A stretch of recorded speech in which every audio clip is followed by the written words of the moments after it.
کچھ لوگ یہ سمجھتے ہیں کہ قرآن اور سائنس میں کوئی تضاد ہے، حالانکہ قرآن اور سائنس میں کوئی تضاد نہیں۔ سائنس کے لیے عربی زبان میں لفظ استعمال ہوتا ہے علوم، یعنی کہ سائنس سراسر علم ہے، علوم کا مجموعہ۔ علم کیا ہے؟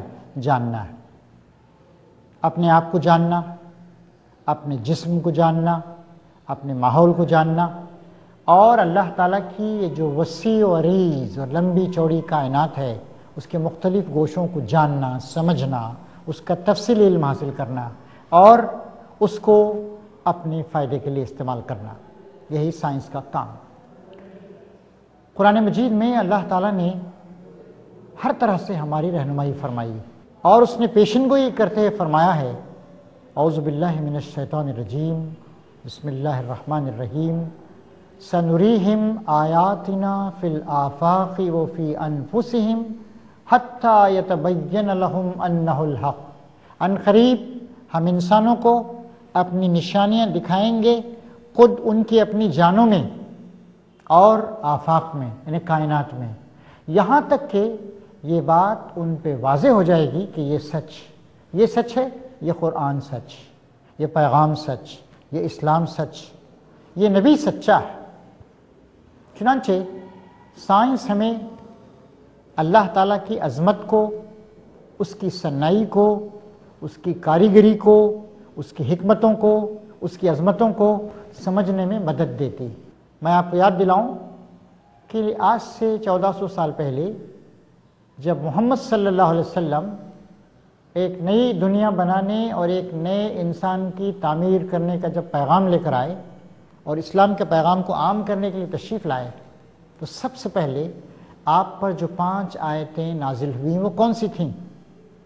اقرأ باسم ربک الذی خلق، خلق الانسان من علق، اقرأ ربک الاکرم الذی علم بالقلم، علم الانسان ما لم یعلم۔ یہ تھیں وہ 5 آیتیں جن کو آج آپ سورہ علق کی ابتدا میں پڑھتے ہیں۔ ان کا ترجمہ ہے، پڑھو اپنے رب کے نام سے، اے نبی پڑھو اپنے رب کے نام سے۔ اور ہم سب سے بھی کہا جا رہا ہے، نبی کے پیروں سے تم سب بھی پڑھو اپنے رب کے نام سے جس نے پیدا کیا انسان کو خون کی ایک بوند سے، ایک ایسی چیز سے جو رحم مادر میں جا کر لٹک سی جاتی ہے، اس کے ذریعے سے پیدا کیا۔ اقرأ ربک الاکرم، پڑھو تمہارا رب بہت صاحب اکرام ہے۔ الذی علم بالقلم، وہ جس نے کہ انسان کو قلم کے ذریعے سے سکھایا۔ علم الانسان ما لم یعلم، انسان کو وہ کچھ سکھایا جو نہیں جانتا تھا۔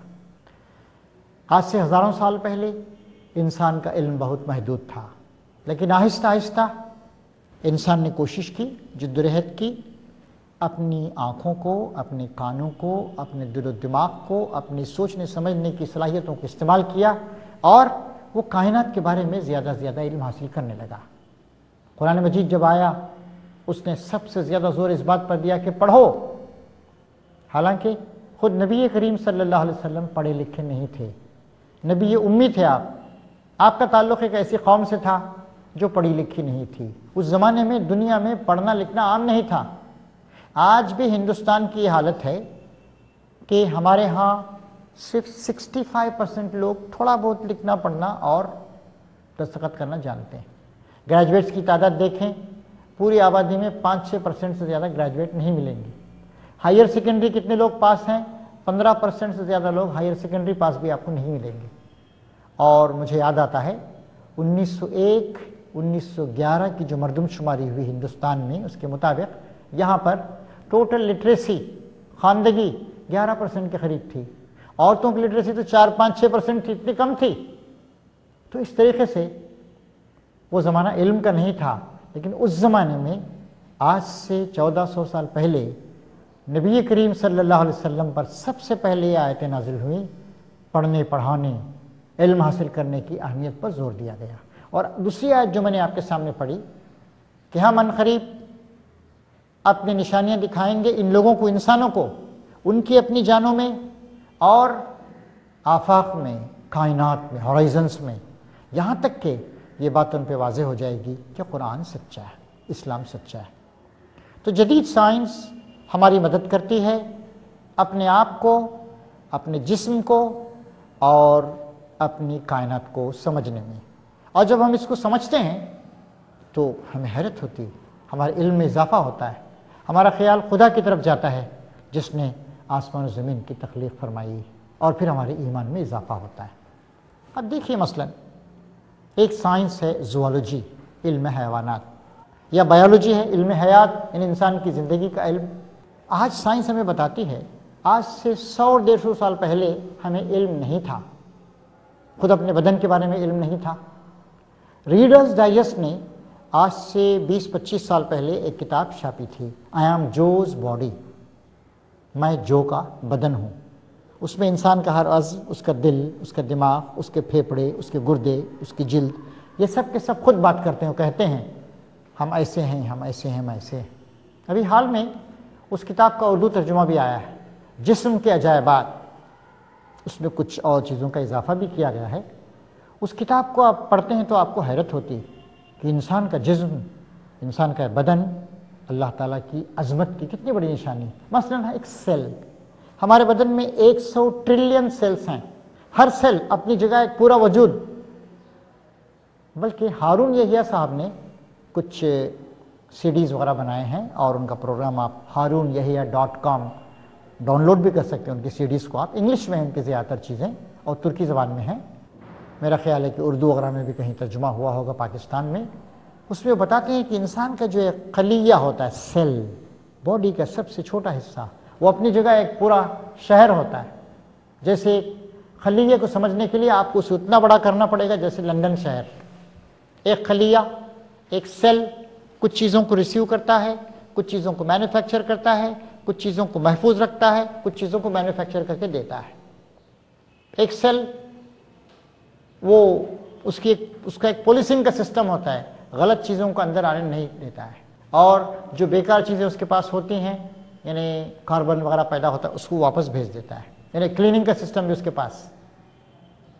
پھر ہمارے بدن میں RBCs ہیں، ریڈ بلڈ کارپسلز، وہ بھی ایک طرح کے سیل ہیں، جسے سیل ہی سمجھیے۔ ہر سیکنڈ میں ہماری ہڈیوں میں جو گودا ہوتا ہے 12 لاکھ RBCs پیدا ہوتے ہیں۔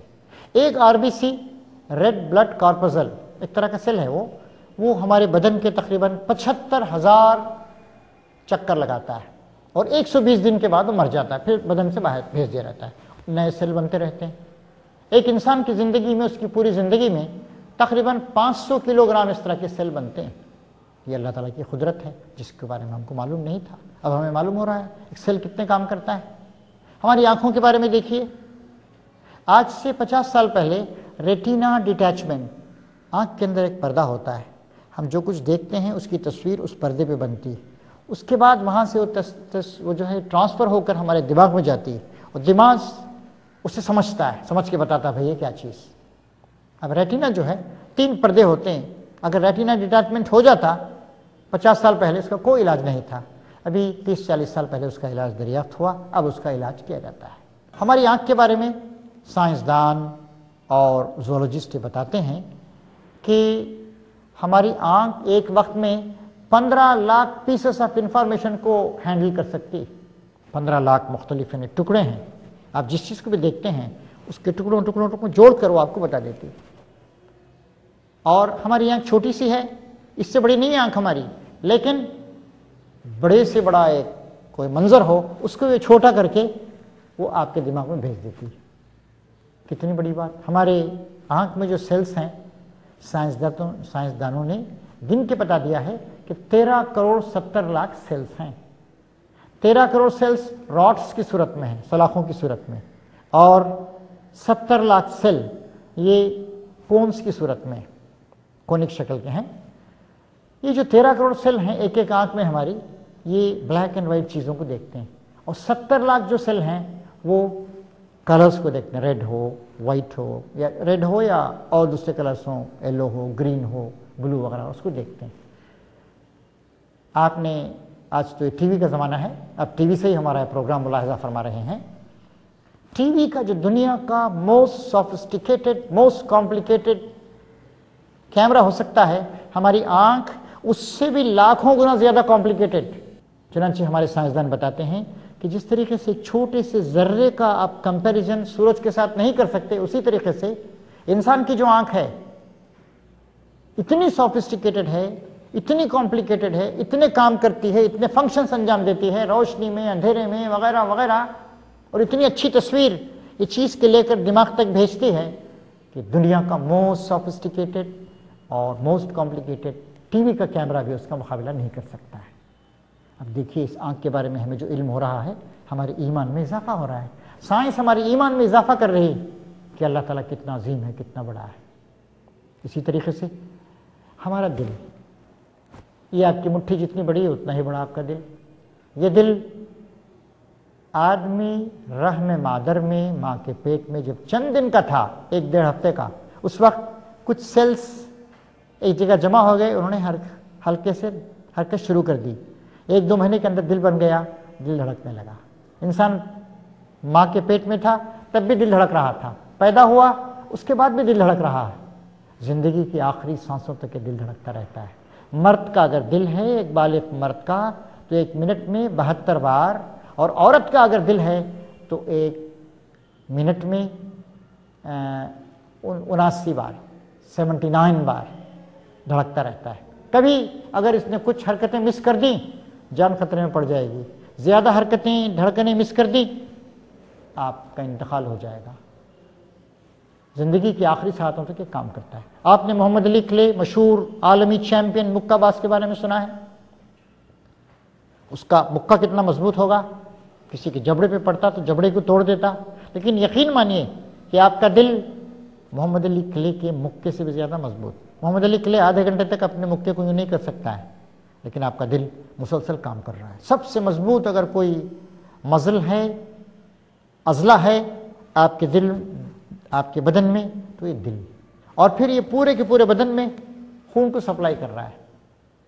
بمبئی میں سب سے پہلی ریلوے ٹرین چلائی گئی 1853 میں، یعنی 150 سال سے زیادہ ہو گئے۔ بامبے وی ٹی کے اسٹیشن سے تھانے تک تقریباً 35 کلومیٹر کی لائن ڈالی گئی اور پہلی ٹرین چلائی گئی۔ اس وقت سے لے کر ہندوستان کی ریلوے کی مسلسل توسیع ہو رہی ہے، ریلوے سسٹم کی۔ اس وقت ہندوستان میں 63,000 کلومیٹر ریلوے لائن بچھی ہوئی، لیکن آپ کو حیرت ہوگی کہ آپ کا جو بدن ہے، آپ کا جسم، اس میں مرد کا جسم ہو، عورت کا جسم ہو، تقریباً 1,00,000 کلومیٹر ایک جال بچھا ہوا ہے، ان سب جگہوں پہ خون جاتا ہے، اور ایک دل ہے جو اس پورے کے پورے بدن میں خون کو ہر وقت پمپ کرتا رہتا ہے۔ سوتے رہتے ہیں، کچھ حرکتیں کم ہو جاتی ہیں، تھوڑا سکون لیتا ہے، لیکن کام مسلسل کرتا رہتا ہے۔ کتنی بڑی نشانی ہے اللہ تعالیٰ کی عظمت کی۔ اسی طریقے سے آپ کائنات میں دیکھیں، آپ زمین کے بارے میں غور کریں، زمین کی جو حرکت ہے اس کا جو ہمیں علم ہے، اس سے ہمارے ایمان میں اضافہ ہوتا ہے۔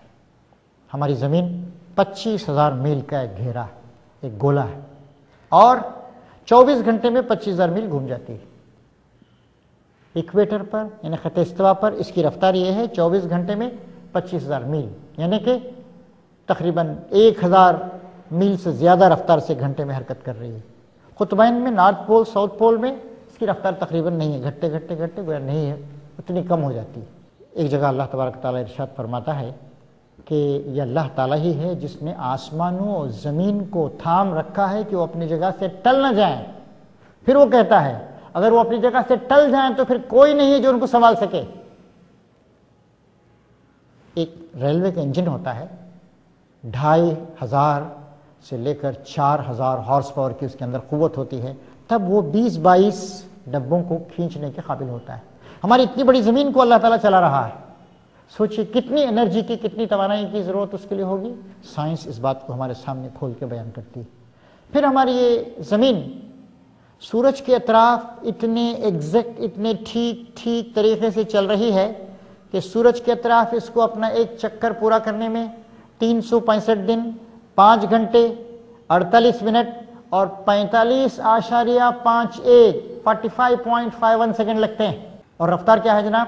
ایک گھنٹے میں 66,661 میل، 66,661 مائل ایک گھنٹے میں۔ اس رفتار کے ساتھ ہماری یہ زمین جو ہے سورج کے اطراف چکر لگا رہی ہے، اور ایک سال بھر میں تقریباً 58 کروڑ 43 لاکھ اور 50,000 میل کا ایک چکر لگا لیتی۔ کتنی انرجی کی ضرورت ہوگی، کتنی طاقت کی ضرورت ہوگی؟ اللہ تبارک و تعالیٰ ہے جو کہ اس کو کنٹرول کر رہا ہے۔ چاند ہمارا قریبی پڑوسی، چاند پہ زمین کا 1/4 ہے، 2,40,00,000 میل کے فاصلے پر ہے، اور اس کو زمین کا ایک چکر پورا کرنے میں 27 دن 7 گھنٹے 43 منٹ اور 5.11 سیکنڈ لگتے ہیں۔ اللہ تبارک تعالیٰ ایک خاص حساب کے ساتھ زمین کو، چاند کو، سورج کو، سب کو کنٹرول کر رہا ہے۔ پھر دیکھیے اللہ تعالیٰ کی کتنی بڑی نشانی ہے کہ اللہ تعالیٰ پوچھتا ہے کہ کیا ہم نے زمین کو تمہارے لیے قابل رہائش نہیں بنا دیا؟ اتنی تیزی کے ساتھ چکر لگانے والی زمین کہ 66,661 میل خلا میں چلتی ہے ایک گھنٹے میں، لیکن آرام کے ساتھ اب زمین پہ رہ رہے ہیں، چل رہے ہیں، پھر رہے ہیں۔ سوئی کے ناکے میں آپ دھاگا پروتے ہیں تب بھی کسی قسم کی کوئی حرکت نہیں ہوتی، اور اسی زمین پہ جب اللہ تعالیٰ چاہتا ہے زلزلہ آتا ہے، ہزاروں افراد، لاکھوں افراد موت کا لقمہ تر بن جاتے ہیں۔ سمندروں کو اللہ تبارک و تعالیٰ نے باندھ رکھا ہے، لیکن ابھی سونامی، کچھ عرصے کے پہلے ایک سونامی کا سیلاب آیا تھا، تقریباً 3 لاکھ افراد ساری دنیا میں مارے گئے، انڈونیشیا میں، سری لنکا میں، انڈیا میں، تھائی لینڈ میں، اور بھی کچھ جگہوں تک اس سونامی کے جو اثرات تھے پہنچے۔ تو اللہ تعالیٰ نے زمین کو ہمارے لیے سکون کی جگہ بنا رکھا ہے۔ یہ کتنی بڑی نشانی ہے۔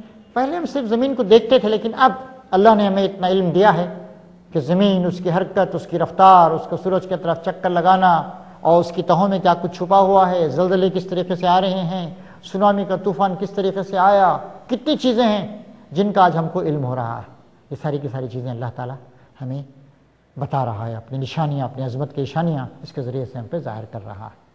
چاند کے بارے میں غور کیجیے، زمین کی جو کشش ہے یہ کسی چیز کو زمین کی حد سے باہر جانے نہیں دیتی، پکڑ کے رکھتی۔ اتنی تیزی کے ساتھ چلنے والی زمین پر ہم پکڑے ہوئے ادھر ادھر بھاگ نہیں سکتے ہیں، لیکن چاند پر ایک کشش بہت کم۔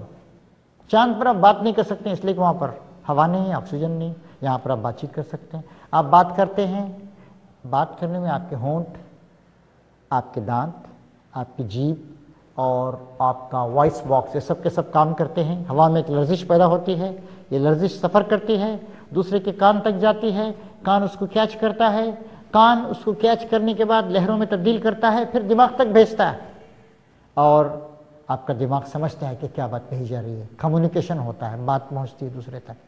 چاند پہ چیز ہو نہیں سکتی اس لیے کہ وہاں پر ہوا نہیں۔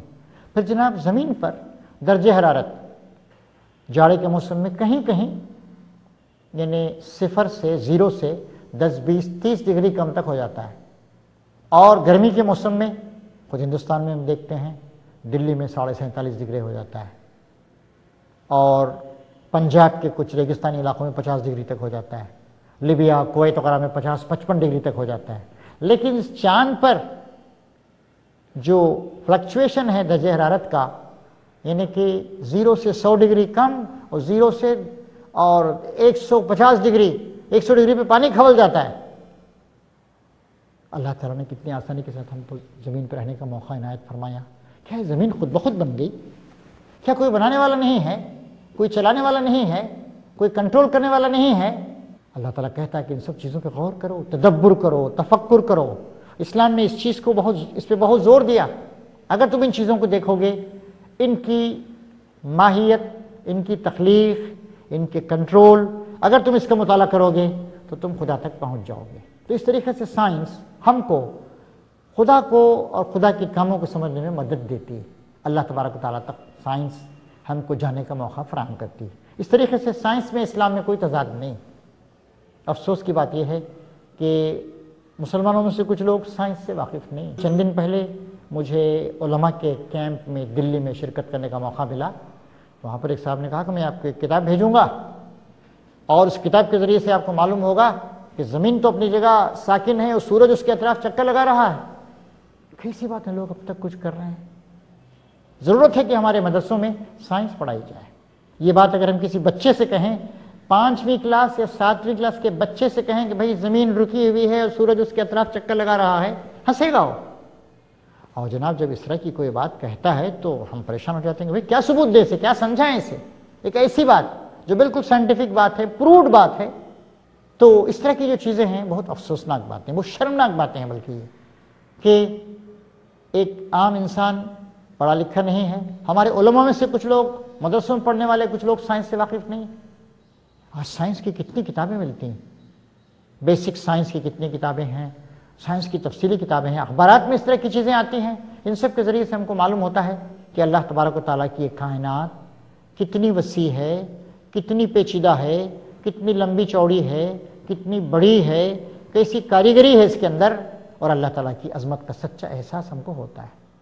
ابھی 27 دسمبر 2004 عیسوی کو، یعنی 2004 عیسوی کو اچانک دنیا کی جو بہت ساری آبزرویٹریز ہیں جہاں ہر وقت ستاروں کا مطالعہ کیا جاتا رہتا ہے، اس کو ریکارڈ کیا جاتا ہے، اس سے کمپیئر کر کے دیکھتے رہتے ہیں کیا تبدیلیاں آئیں. وہاں پر انہوں نے محسوس کیا کہ ایک روشنی کا جھپاکا سا ہوا. یہ روشنی کا جھپاکا جو زمین پہ ہوا اچانک، ایک فلیش آف لائٹ، وہ بہت ہی پاورفل تھا. یعنی 1/10 سیکنڈ میں ایسا ہوا کہ جیسے اندھیرے میں اچانک 14ویں کا چاند نکلا، ایسی اچانک روشنی سی ہوئی. اور اس کے بعد سائنسدانوں نے اس کا مطالعہ کیا، ستاروں کا مطالعہ کیا، اور اس کے بعد انہوں نے بتایا کہ تقریباً 50,000 سال پہلے ایک ستارہ پھٹا تھا. وہ ستارہ جو پھٹا تو اس ستارے کی روشنی کو زمین تک پہنچنے میں 50,000 سال لگے. اور میں آپ کو روشنی کی رفتار بتاؤں، روشنی کائنات کی سب سے زیادہ تیز رفتار چیز. ایک سیکنڈ میں 1,86,282 میل جاتی ہے، یا کلومیٹرز میں 3 لاکھ کلومیٹر دور جاتی ہے. سب سے تیز چیز ہے روشنی. اور وہ ستارہ جو پھٹا تھا، اس ستارے کے پھٹ کر اس کی روشنی کو زمین تک پہنچنے میں 50,000 سال لگے. یعنی وہ 50,000 سال پہلے کام ہوا تھا. اور ہمارے سائنسدانوں نے کیلکولیٹ کر کے بتایا کہ 1/10 سیکنڈ میں جتنی گرمی پیدا ہوئی اس ستارے کے پھٹنے سے، وہ اس گرمی کے برابر ہے جو ہمارے سورج نے پچھلے 1,00,000 سال میں پیدا کی. اب ذرا سوچیے آپ، 1,00,000 سال میں سورج نے کتنی گرمی پیدا کی ہوگی. اور ہمارا سورج جتنی گرمی پیدا کرتا ہے اس کے اگر آپ 290 کروڑ حصے کریں تو ایک حصہ پوری زمین کو ملتا ہے. سورج کا جو اوپری حصہ ہے جسے فوٹوسفیئر کہتے ہیں، اس کا ٹیمپریچر ہے 6,000 سیلسیس. سورج کا جو کور ہے، اندر کا حصہ ہے، وہاں ٹیمپریچر ہے 1.5 کروڑ ڈگری. اور سورج نے پچھلے 1,00,000 سال میں کتنی گرمی پیدا کی ہوگی. اگر یہ ستارہ کہیں قریب پھٹتا تو ہماری زمین جل جاتی، زمین کے اوپر کے سارے جاندار مر جاتے، زمین کی ساری سطح اتنی گرم ہوتی، اتنی تپتی اور جلتی کہ یہاں پر اگلے 1,000 سال 5,000 سال تک کوئی چیز پیدا نہیں ہو سکتی تھی. تو یہ ساری کی ساری چیزیں سائنس ہم کو بتا رہی ہے. اب ہمارے سائنسدان وہ اس قابل ہو گئے ہیں کہ جیسے ابھی انہوں نے 2004 عیسوی میں پچھلے سال کیسینی نام کا ایک پروب انہوں نے بھیجا، اور وہ سیٹرن تک گیا. تقریباً 6.5 سال تک وہ چلتا رہا، کہیں کم رفتار کہیں زیادہ رفتار. اور پھر اس کے بعد وہ سیٹرن جو زمین سے تقریباً 88 کروڑ میل کے فاصلے پر ہے، لیکن اس کو کئی جگہوں پر جا کر جانا پڑا، اس لیے تقریباً 6.5 سال میں 210 کروڑ مائل کا فاصلہ اس نے طے کیا. اور وہ وہاں پر جا کر سیٹرن پر اترا، سیٹرن کے مون پہ اترا. اور پورے ایگزیکٹنس کے ساتھ ہمارے سائنسدانوں نے کہا کہ اس وقت جائے گا، اس وقت یہاں جائے گا، اس وقت یہاں جائے گا، اس وقت یہاں پر اترے گا. اس کو یہاں سے کنٹرول کرتے رہے ہو. یہ سب کیسے ہو رہا ہے؟ سب علم کے کمالات، سائنس کے کمالات. اور اس سے معلوم ہوتا ہے کہ اللہ تبارک و تعالیٰ نے ساری کائنات کو ایک عظیم قسم کے نظام میں باندھ رکھا ہے. کوئی چیز نہ ادھر ہو سکتی نہ ادھر ہو سکتی. جیسے میں نے سورج کے بارے میں آپ کو بتایا، 365 دن اور پھر 5 گھنٹے 48 منٹ 45.51 سیکنڈ، اتنی ایگزیکٹنس کے ساتھ زمین سورج کا ایک چکر لگا رہی ہے. یہی حال ہمارے بدن کا ہے. ہمارے بدن میں مختلف گلینڈز ہیں، غدود. پچیٹوری گلینڈ ایک دماغ کے اندر ہوتا ہے، بہت ہی محفوظ جگہ پر. اس کا سائز ہوتا ہے مٹر کے دانے کے برابر. وہ تقریباً دن بھر میں جو وہ رس نکالتا ہے وہ اتنا کم ہے کہ یعنی 1 گرام کا 10 لاکھواں حصہ، اس سے بھی کم ہے. 12 قسم کے رس وہ نکالتا ہے. کئی چیزوں کو کنٹرول کرتے ہیں. تھائرائڈ گلینڈ جو ہمارے حلق میں ہوتا ہے اس کو بھی وہی پچیٹوری گلینڈ وہی کنٹرول کرتا ہے. اور 50 60 70 سال پہلے ہمارا علم پچیٹوری گلینڈ کے بارے میں اتنا کم تھا کہ ہمارے ماہرین جسم انسانی کہتے تھے کہ یہ ناک سے جو رطوبت نکلتی ہے اس کو کنٹرول کرنے والا یہ غدود ہے۔ کتنی معمولی بات، کتنی افسوسناک بات، کتنا کام کرنے والا ہے وہ غدود، پورے بدن کو، بدن کی ساری طاقتوں کو کنٹرول کر رہا ہے، ہمارا سونا اور جاگنا، ہماری بھوک اور پیاس، ہماری جنسی خواہشات، کئی اس طرح کی چیزیں ہیں، ہمارے خون میں کتنا پانی ہو کتنا پانی نہیں ہو، اس طرح کی تمام چیزوں کو پیچیٹری گلینڈ وہ کنٹرول کرتا ہے۔ لیکن ہمارا علم اتنا کم تھا کہ ہم سمجھ رہے تھے کہ ناک کی رطوبت کو، ناک سے نکلنے والی گندی رطوبت کو وہ کنٹرول کرنے والا ہے غدود میں سے ہے، غدہ ہے، غدود ہے، گلینڈ ہے۔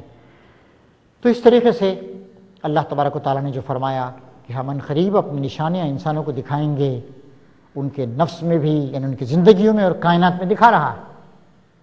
تو سائنس ہماری مدد کرتی ہے دین اسلام کو سمجھنے میں، سائنس ہماری مدد کرتی ہے اللہ تعالیٰ کی کاریگری کو، اس کی صنعت کو، اس کی عظمت کو، اس کے جلال کو، اس کی کبریائی کو، اس کے زبردست کنٹرول کو جاننے میں۔ اسی طریقے سے انسان کے سیل کا مطالعہ کیا گیا، سیل کے بعد اور اندر اترے، یہاں تک کہ ہم جینز تک پڑھ گئے، جینیٹک ٹیکنیک تک ہم پہنچ گئے، جینز کیا کام کرتے ہیں، کس طریقے سے ہیریڈیٹی کا اثر لاتے ہیں، ساری کی ساری چیزیں ہم کو معلوم ہو رہی ہیں۔ اس طریقے سے سائنس مددگار ہے اللہ کو اور اللہ تعالیٰ کی عظمتوں کو، اس کی نشانیوں کو سمجھنے میں، اللہ کی نشانیوں میں سے۔ لہٰذا یہ ہماری ذمہ داری ہے، دینداروں کی بھی ذمہ داری ہے، عام انسانوں کی بھی ذمہ داری ہے کہ اس طرح کی چیزوں پہ غور کریں، اور جو لوگ اس طرح کی چیزوں پہ غور کرتے ہیں ان کا ایمان بڑھتا ہے، ان کا علم بڑھتا ہے، دنیا پر ان کا کنٹرول زیادہ ہوتا ہے، دنیا میں جو ان کو خلیفہ بنایا گیا ہے خلافت کے کام کو بہتر طریقے سے انجام دے سکتے ہیں، اور یہ بھی فائدہ ہوتا ہے کہ ہمارا ایمان بڑھتا ہے، ہمارے اندر اللہ کی اطاعت کا اور اس کی فرمانبرداری کرنے کا جذبہ بڑھتا ہے۔ لہٰذا ہمارے علماء کو، ہمارے اساتذہ کو، ہمارے انٹلیکچوئلس کو سب سے اپیل کرنی چاہیے کہ آپ سائنس کا مطالعہ کریں، سائنس آپ کو خدا سے قریب تر کر دے گی۔ تو ہم اس بات کا تہیہ کریں کہ انشاءاللہ ہم سائنس کا مطالعہ کریں گے، اور ہمارے طلباء کو، بچوں کو ہمیں سکھائیں کہ جب تم ان مختلف چیزوں کا مطالعہ کرو تو تمہارا خیال خدا کی طرف جانا چاہیے، تمہارے اندر خدا پرستی پیدا ہونی چاہیے، فرمانبرداری کا جذبہ پیدا ہونا چاہیے۔ میں امید رکھتا ہوں کہ آپ سب، ہمارے مرد بھی، ہماری خواتین بھی، ہمارے اساتذہ بھی، ہمارے سوچنے سمجھنے والے لوگ بھی، سب کے سب ملت کے ایک ایک بچے کو سائنس کا مطالعہ کرنے پر توجہ دلائیں گے۔